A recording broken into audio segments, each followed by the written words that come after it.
बिस्मिल्लाहिर्रहमानिर्रहीम। High court के अहकामात की रोशनी में आज हमने इमरान खान साहब से मुलाकात करने के लिए पूरी कोशिश की। रात से लगे हुए थे। रात से जो जेल के अहकाम हैं उनसे हम राब्ता कर रहे थे कि हमारी मुलाकात करवाई जाए, जो कि कानूनी तौर पर हमारा हक है। खान साहब से पावर ऑफ अटॉर्नी साइन करवाने हैं और उनसे केसेस के हवाले से इंस्ट्रक्शंस लेनी है, जो कि कानूनी तौर पर हमारा हक है। लेकिन शायद वो पिछली प्रेस कॉन्फ्रेंस की वजह से आज जो है हमें इजाज़त नहीं दी गई, बल्कि सिर्फ ये कहा गया कि बीबी साहिबा को अलाउ है और आप नहीं मिल सकते, आप अगले हफ्ते आइएगा।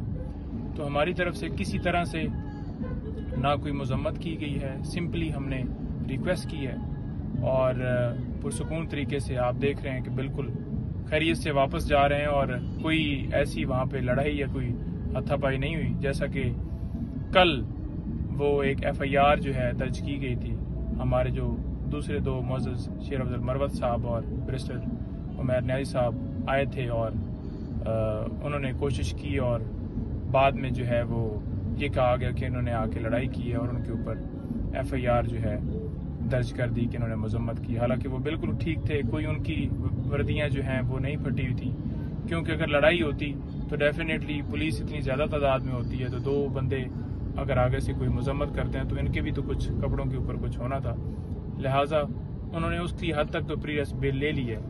बीबी साहिबा से जो है वो अभी बात हुई है, जब वो निकली हैं तकरीबन 30 मिनट की मुलाकात उनकी हुई है और वो कह रही हैं कि सेम वही पोजीशन है, यानी कि जो क्लास है उसको चेंज नहीं किया गया। इतना उन्होंने पैगाम दिया है। बाकी उन्होंने कहा है कि ठीक है, आप सिंपली ये बता दें। लीगल टीम की आज मुलाकात नहीं हुई, हम इंशाल्लाह दोबारा जो है वो कोशिश करेंगे। देखिए, इस्लामाबाद हाई कोर्ट ने जो ऑर्डर दिए उस पर कंप्लाइंस करवाना, उसका हुक्म मानना जेल हकाम की ड्यूटी थी, जो कि नहीं माना गया।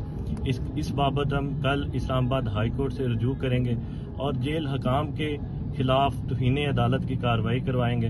देखें, इमरान खान साहब से लीगल टीम की मुलाकात ना करवाना, तो ये बहुत सारा हमें शक होने लगता है कि जो जैसा इमरान खान साहब के साथ जेल में गैर इंसानी सलूक किया जा रहा है, किस तरह उनको एक सेल में रखा जा रहा है कि शायद उस तरह के सेल में दहशत गर्दों को भी नहीं रखा जाता।